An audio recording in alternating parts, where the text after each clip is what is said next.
এমন একটা দেশের কথা, মানে ধরুন এমন একটা দেশের কথা ভাবা যাক, যে দেশে একটা সময় সাধারণ একটা সেফটি পিন পর্যন্ত বিদেশ থেকে আমদানি করতে হতো। একদম সদ্য স্বাধীনতা পাওয়া একটা দেশ।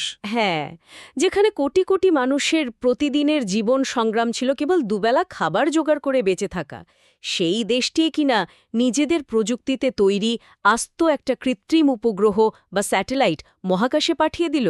শুনলে কোনো কল্পবিজ্ঞানের সিনেমার চিত্রনাট্য মনে হতে পারে। তাই না? কিন্তু এটা কোনো গল্প নয়, বরং ১৯৭৫ সালের ভারতের একদম বাস্তব একটা ছবি। আজকের এই গভীর বিশ্লেষণে আমরা এমন একটি ঐতিহাসিক ঘটনার ৫০ বছর পূর্তি নিয়ে আলোচনা করতে যাচ্ছি। আর এই গোটা যাত্রার সবচেয়ে সুন্দর দিকটি হল এর শেকড় লুকিয়ে আছে প্রাচীন ভারতের এক অবিস্মরণীয় ইতিহাসে। হুম। আজ আমরা শুধু ১৯৭৫ সালে সেই স্যাটেলাইট তৈরির কারখানাতেই আটকে থাকব না, বরং জানার চেষ্টা করব সেই প্রাচীন গণিতবিদ ও জ্যোতির্বিদ আর্যভট্টের কথা, যার নামে আধুনিক যুগের এই উপগ্রহের নামকরণ করা হয়েছিল। আচ্ছা, আমাদের আজকে তথ্যের উৎসগুলো কি কি? কিছুদিন ধরেই পুরনো আর্কাইভের ধুলোমাখা নথি, সে সময়ের বিজ্ঞানীদের আত্মজীবনী, পুরনো সংবাদপত্রের খবর আর মহাকাশ কূটনীতি নিয়ে বেশ কিছু আন্তর্জাতিক জার্নাল ঘাঁটতে গিয়ে চমৎকার কিছু তথ্য উঠে এসেছে। মানে বেশ গভীর একটা গবেষণা। হ্যাঁ, আমাদের মূল লক্ষ্য হল কিভাবে একজন প্রাচীন বিজ্ঞানীর কাজ হাজার বছর পেরিয়ে আধুনিক মহাকাশ গবেষণার অনুপ্রেরণা হয়ে উঠল সেটা বিশ্লেষণ করা। আর আন্তর্জাতিক সহযোগিতার মাধ্যমে মহাকাশ প্রযুক্তি কিভাবে সাধারণ মানুষের প্রাত্যহিক জীবনে পরিবর্তন আনছে তার পেছনের গল্পগুলো এক এক করে জুড়ে দেওয়া। ঠিক আছে, চলুন বিষয়টা একটু খুলে দেখা যাক। প্রথমে সেই প্রাচীন যুগের বিস্ময়, বিজ্ঞানী আর্যভট্টের যুগে ফেরা যাক। আমরা সবাই তার নাম শুনেছি, কিন্তু আসলে কে ছিলেন এই মানুষটি? পঞ্চম শতাব্দীর একজন অসাধারণ গণিতবিদ এবং জ্যোতির্বিদ ছিলেন আর্যভট্ট। তার জন্ম হয়েছিল ৪৭৬ খ্রিস্টাব্দে অশ্মুক অঞ্চলে। অশ্মুক অঞ্চল, এটা ঠিক কোথায়? আবার কেউ কেউ প্রাচীন নথির ভিত্তিতে এই মতের সাথে দ্বিমত পোষণ করেন। আচ্ছা। তবে ইতিহাস ঘাটলে এটা বেশ পরিষ্কার যে তিনি তার পড়াশোনা, গবেষণা এবং জীবনের একটি বড় সময় কুসুমপুর বা পাটনায় অতিবাহিত করেছেন। তার সবচেয়ে বিখ্যাত গ্রন্থ হল আর্যভট্টীয়। এখানে একটা মজার ব্যাপার আছে। কি রকম? এই গোটা গ্রন্থটিতে মাত্র ১০৮টি শ্লোক রয়েছে। ভাবা যায়? মাত্র ১০৮টি? হ্যাঁ, কিন্তু এই অল্প কয়েকটি শ্লোকের ভেতরেই তিনি গণিত এবং জ্যোতির্বিদ্যার এমন সব জটিল তত্ত্ব দিয়ে গেছেন যা পুরো বিশ্বকে চমকে দেওয়ার জন্য যথেষ্ট। হ্যাঁ, এবং তার গণিতে অবদানগুলোর দিকে তাকালে অবাক হতে হয়। আমরা তো স্কুলে থাকতেই জ্যামিতিতে পায়ের মান শিখেছি। একদম। কিন্তু আর্যভট্ট সেই পঞ্চম শতাব্দীতেই পায়ের মান ৩.১৪১৬ হিসেবে অত্যন্ত নিখুঁতভাবে নির্ণয় করেছিলেন। সে সময় কোনো আধুনিক ক্যালকুলেটর বা ভালো মাপজোকের যন্ত্রপাতিও তো ছিল না। এখানে সবচেয়ে চমকপ্রদ বিষয়টা হল আর্যভট্ট শুধু এই মানটি নির্ণয় করেই থেমে থাকেননি। আচ্ছা। তিনি এর জন্য সংস্কৃত ভাষায় একটি বিশেষ শব্দ ব্যবহার করেছিলেন। শব্দটি হল আসন্ন, যার অর্থ কাছাকাছি বা অ্যাপ্রোচিং। ও, মানে তিনি জানতেন যে এটা একদম সঠিক মান নয়। ঠিক তাই। এর মানে হল তিনি পরিষ্কারভাবে জানতেন যে এই মানটি একটি আনুমানিক মান এবং এটি একটি অমূলদ, মানে ইরাশনাল সংখ্যা। একে পুরোপুরি মেলানো সম্ভব নয়। দারুণ একটা ব্যাপার। ইউরোপে পাইয়ের এই অমূলদ হওয়ার বিষয়টি জোহান ল্যাম্বার্ট গাণিতিকভাবে প্রমাণ করেছিলেন ১৭৬১ সালে। আর আর্যভট্ট তার চেয়েও ১০০০ বছরের বেশি সময় আগে প্রাচীন ভারতে বসে এটি বুঝতে পেরেছিলেন। এটাই তো ইতিহাসের মজা। আর ত্রিকোণমিতিতে তার অবদানের ইতিহাস তো রীতিমতো একটা থ্রিলার গল্পের মতো। হ্যাঁ, সেই সাইন বা অর্ধজয়ের গল্পটা। ঠিক। অনুবাদকদের হাত ঘুরে তার দেওয়া অর্ধজয়া ধারণাটি কিভাবে আজকের সাইন শব্দে পরিণত হলো, সেটা শুনলে যে কেউ অবাক হবেন। একটু বুঝিয়ে বলা যাক বিষয়টা। অবশ্যই।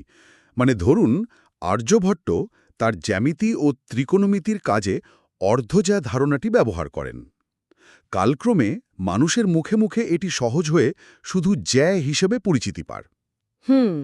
এরপর যখন ভারতীয় উপমহাদেশ থেকে এই জ্ঞান আরবে পৌঁছায়, তখন আরবরা একে উচ্চারণ করত জিভা। আচ্ছা, জিভা। কিন্তু আরবি ভাষায় লেখার একটা নিজস্ব ধরন আছে। হুম। সেখানে সাধারণত স্বরবর্ণগুলো ঊর্ধ্ব রাখা হয়।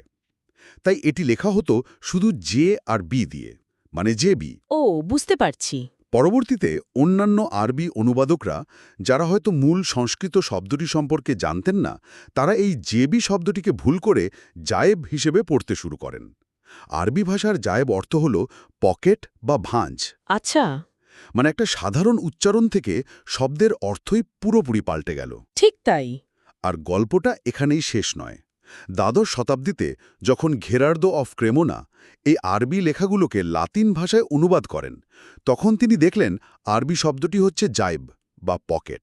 আচ্ছা, সিনুস মানে হল উপসাগর বা বাঁক, আর সেই সিনুস শব্দটি থেকেই কালক্রমে আজকের আধুনিক ইংরেজি সাইন বা SINE শব্দের উৎপত্তি। অবিশ্বাস্য। ভেবে দেখুন, একটা সাধারণ অনুবাদের ভুল কিভাবে বিজ্ঞানের ইতিহাসের পাতায় চিরস্থায়ী হয়ে গেল। হ্যাঁ, আর শুধু গণিত নয়, জ্যোতির্বিদ্যাতেও তো তিনি রীতিমতো বিপ্লব এনেছিলেন। সেকালেই তিনি বলেছিলেন যে পৃথিবী গোলাকার এবং তার নিজের অক্ষের উপর ঘোরে।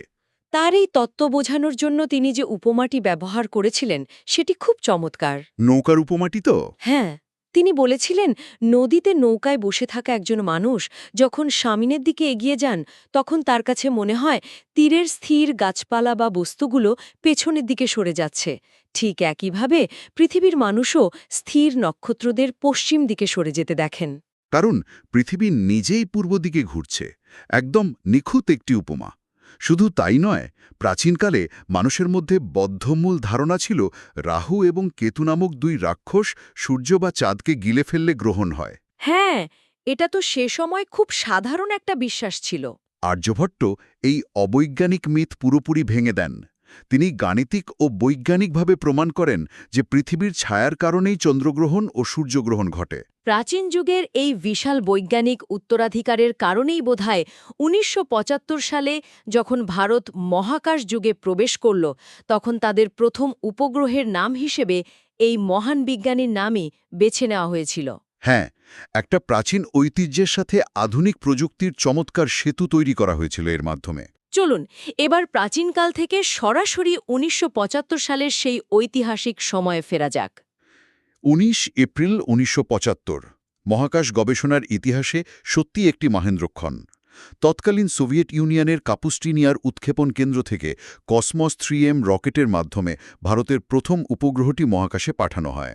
২৬ তলবিশিষ্ট পলিহেড্রন, এটা দেখতে ঠিক কেমন ছিল? মানে কোনো সাধারণ আয়তাকার বা গোলাকার বাক্স তো নয়। না, বাক্স নয়। এটা কি অনেকটা ওই ডিস্কো বল বা বিশালাকৃতির কোনো কাটা হীরার মতো দেখতে ছিল? ঠিক ধরেছেন, অনেকটা ডায়মন্ড কাট বা ডিস্কো বলের মতোই বলতে পারেন। এর কারণও ছিল এর বাইরের দিকে ২৪টি তল সম্পূর্ণভাবে সোলার প্যানেল বা সৌরকোষ দিয়ে মোড়ানো ছিল। ওহ, যাতে সব দিক থেকেই আলো পায়। হ্যাঁ, মহাশূন্যে উপগ্রহটি যখন ঘুরবে তখন এর বিভিন্ন দিক যেন সূর্যের আলো পায় এবং তা থেকে শক্তি সঞ্চয় করতে পারে। মূলত এক্স-রে জ্যোতির্বিদ্যা এবং সৌর পদার্থবিদ্যা নিয়ে গবেষণা করার জন্যই একে পাঠানো হয়েছিল। এই উপগ্রহের নামকরণের পেছনের গল্পটাও কিন্তু বেশ আকর্ষণীয়। হ্যাঁ, ইন্দিরা গান্ধীর সেই মিটিংটার কথা বলছেন তো? একদম। তৎকালীন প্রধানমন্ত্রী ইন্দিরা গান্ধী এবং বিজ্ঞানীদের মধ্যে উপগ্রহটির নাম কি হবে তা নিয়ে বেশ আলোচনা হয়েছিল। মোট ৩টি নাম প্রস্তাব করা হয়েছিল।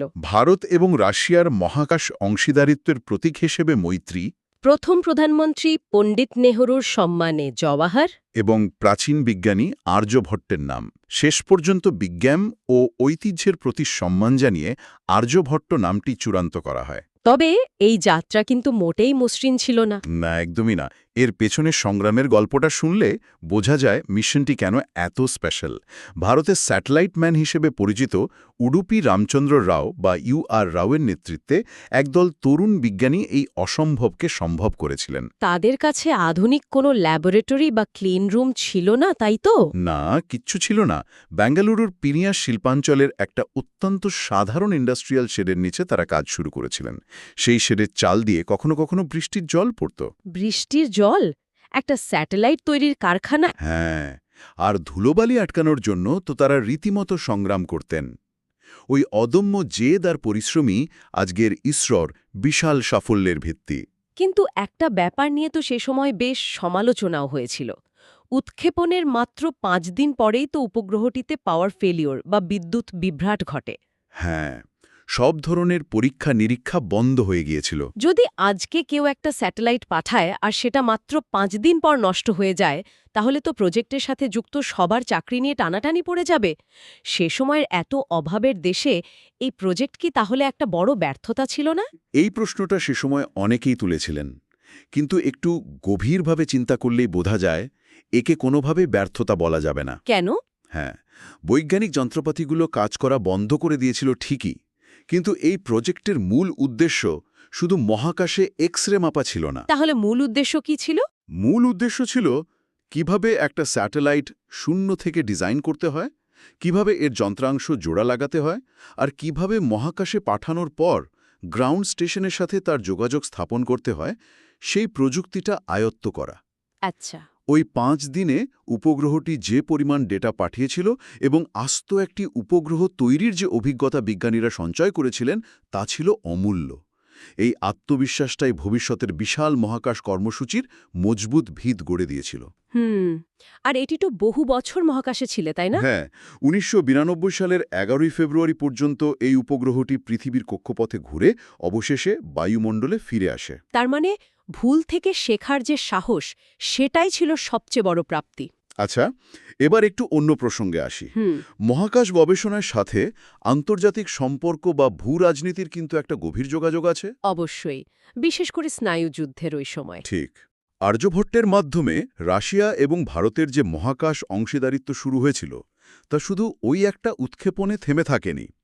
একাডেমিক গবেষণাপত্রগুলো থেকে দেখা যায় আধুনিক নেভিগেশন প্রযুক্তিতে ভারত এবং রাশিয়ার যৌথ সহযোগিতার বিষয়টি অত্যন্ত কৌশলগত। যেমন? বর্তমানে রাশিয়ার গ্লোনাস নেভিগেশন সিস্টেমের সাথে কাজ করার মাধ্যমে ভারত মার্কিন যুক্তরাষ্ট্রের জিপিএস এবং চীনের ওপর নিজেদের নির্ভরতা কমাচ্ছে। এটি একটি বহুমেরুকেন্দ্রিক বিশ্বে ভূ-রাজনৈতিক ভারসাম্য রক্ষার ক্ষেত্রে দারুণ একটি পদক্ষেপ। তাহলে এই সব কিছুর মানে কি দাঁড়ায়? ধরুন একজন সাধারণ মানুষ, যিনি হয়তো প্রতিদিন সকালে উঠে অফিসে যান বা মাঠে চাষাবাদ করেন, তিনি ভাবতে পারেন মহাকাশে স্যাটেলাইট ঘুরছে, আন্তর্জাতিক কূটনীতি চলছে, এতে আমার কি লাভ? এটা খুবই যৌক্তিক একটা প্রশ্ন। আর মহাকাশ প্রযুক্তির আসল সার্থকতাই সেখানে, যখন তা সাধারণ মানুষের দোরগোড়ায় পৌঁছায়। এর একটি চমৎকার উদাহরণ হল ওড়িশার বিদ্যাবাহিনী প্রকল্প। বিদ্যাবাহিনী এটা কিভাবে কাজ করে? ইসরোর স্যাটেলাইট প্রযুক্তি ব্যবহার করে ওড়িশার প্রত্যন্ত গ্রামগুলোতে টেলি এডুকেশন ব্যবস্থা চালু করা হয়েছে।